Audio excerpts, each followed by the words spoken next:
Help! I'm sinking! Somebody please help me! You ever sit there wondering why your 30s feel like you're drowning in financial quicksand? Like seriously, one minute you're pulling in decent money, feeling pretty damn good about yourself, and the next minute you're staring at your bank account like, where the hell did it all go? Maybe it vanished into daycare bills that cost more than what some people pay for their mortgage. Or maybe it just evaporated because you had to fly across the country for your friend's third wedding this year, because apparently everyone on planet Earth decided to get married at the exact same time. Look, if you're in your 30s right now and you feel like you're barely keeping your head above water while everyone around you seems to be crushing it, swimming laps like Olympic athletes, this is going to completely change how you think about money during the absolute craziest decade of your entire life. My name is John, and I help regular people understand money without all that boring corporate nonsense that makes you want to pass out from boredom. If you're sick and tired of feeling like you're behind everyone else financially, and you actually want to understand how building wealth works during your most chaotic decade, smash that subscribe button and hit the like. If this information shifts your perspective even a little bit, it'll be worth it. Let me start with something that's probably going to surprise you. Your 30s, they're not some magical decade where you suddenly have all your financial stuff figured out. Not even close. Experts actually call this period the messy middle, and trust me, there's a damn good reason they call it that.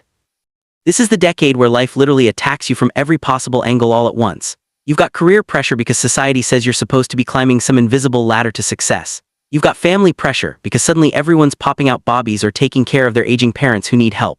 You've got social pressure because your friends are buying these gorgeous houses and posting Instagram vacation photos from Bali while you're eating cereal for dinner. Again.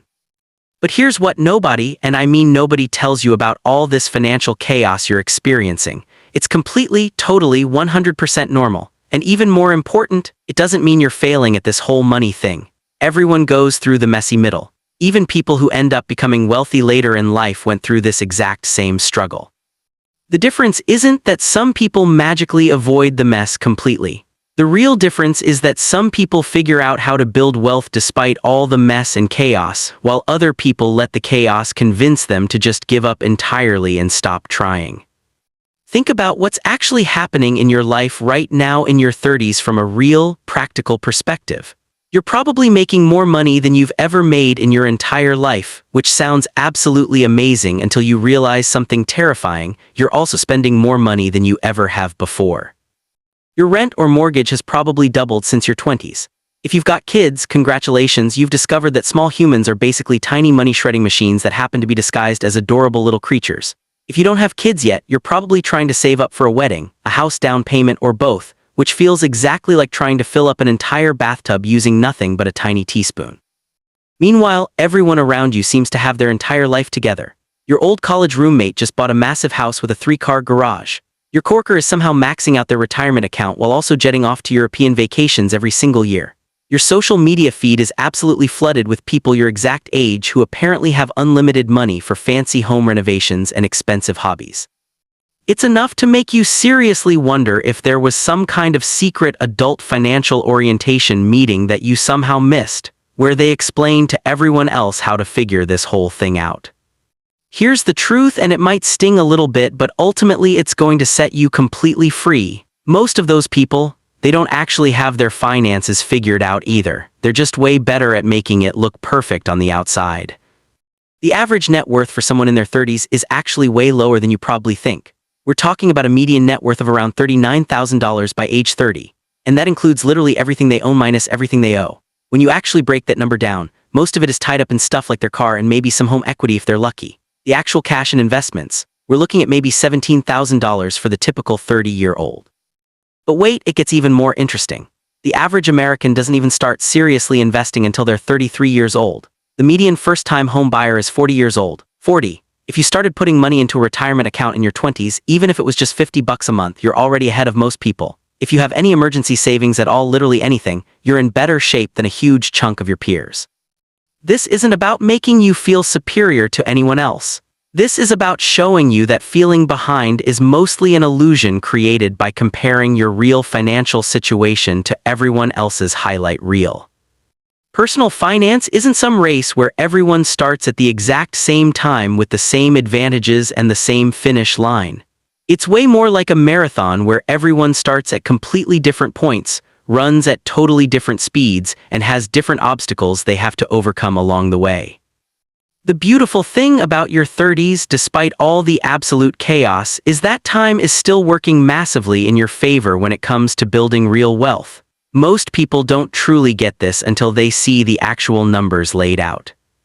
Let's say you're 30 years old right now, you're making $100,000 a year, and you've managed to save up $100,000 total. That might feel like you're moving at the pace of a snail, especially when you read stories about people who supposedly have millions saved by 30. But here's where compound interest becomes your absolute best friend, even if it doesn't feel that way yet. If you did absolutely nothing else, never saved another single dollar, and just let that $100,000 grow at 8% every year, you'd have over $200,000 by age 40. Your money literally doubles without you lifting a finger. Now, obviously, you're not going to completely stop saving, but this shows you the incredible power of what you've already accomplished. If you can manage to save just $450 per month on top of what you already have, you'll reach 3 times your annual income saved by the time you're 40. That might sound completely impossible when you're staring at your current budget, but remember, your income will likely increase over the next 10 years too. What feels like an impossible stretch today becomes way more manageable as your career moves forward. Here's something critical to understand. Building wealth in your 30s isn't about being perfect. It's about being persistent through the beautiful disaster that this decade usually turns out to be. You're going to have months where you manage to save $800 and feel like you're finally getting your act together. Then your car will need a new transmission, your kid will need braces, and your best friend will ask you to be in their wedding party, which apparently requires buying an outfit that costs more than your entire monthly grocery budget. This is where emergency funds become absolutely critical, not just for your financial health, but for your actual sanity. Think of an emergency fund as buying yourself breathing room in life. When you have 3 to 6 months of expenses just sitting there in a boring savings account earning basically nothing, you're not just protecting yourself from financial disaster. You're protecting yourself from making desperate financial decisions that could completely derail your wealth building for years. Your 30s are probably going to be some of the most memorable years of your entire life. You're establishing yourself professionally, maybe starting a family, traveling while you still can, creating relationships that'll last for decades. Yes, you absolutely should be saving and investing consistently. Yes, you should be building your net worth, but you shouldn't be so obsessed with hitting random financial milestones that you completely miss out on experiences that actually matter to you. The goal isn't to die with the most money sitting in your bank account. The goal is to have enough money to actually live the life you want to live. The people who successfully build wealth during their 30s understand something crucial. It's a marathon, not a sprint. They focus on being consistent over being perfect. They choose automation over constantly trying to optimize everything. They measure progress instead of constantly comparing themselves to others. They understand that some years are going to be amazing financially, some months are going to be complete disasters, and building wealth is way more about what you do consistently over time than what you do perfectly in any single moment. Most importantly, they understand that being in your 30s and feeling financially overwhelmed doesn't mean you're doing anything wrong. It means you're a human being living in a complex world with competing priorities and limited resources. The fact that you're even thinking about building wealth, watching content like this, trying to make better financial decisions, that already puts you ahead of a massive percentage of your peers. Here's the beautiful irony of feeling behind in your 30s. Most people who eventually become wealthy felt exactly the same way during this decade. They were completely convinced they were financial disasters while making decisions that would totally transform their lives 20 years later. The difference between people who build wealth and people who don't isn't that wealthy people never felt overwhelmed by money. It's that they kept making good decisions even when those decisions felt completely insignificant at the time. So here's the real truth about building wealth in your 30s that nobody wants to admit. It's messy, it's imperfect, and it probably won't look anything like the Instagram-worthy financial journey you imagined for yourself. But if you can embrace the chaos, keep your strategy simple, and remember that compound interest doesn't care about your timeline or your feelings, you'll look back in 20 years wondering why you ever worried about being behind in the first place. Your future self is literally counting on the imperfect decisions you're making today. Make them count.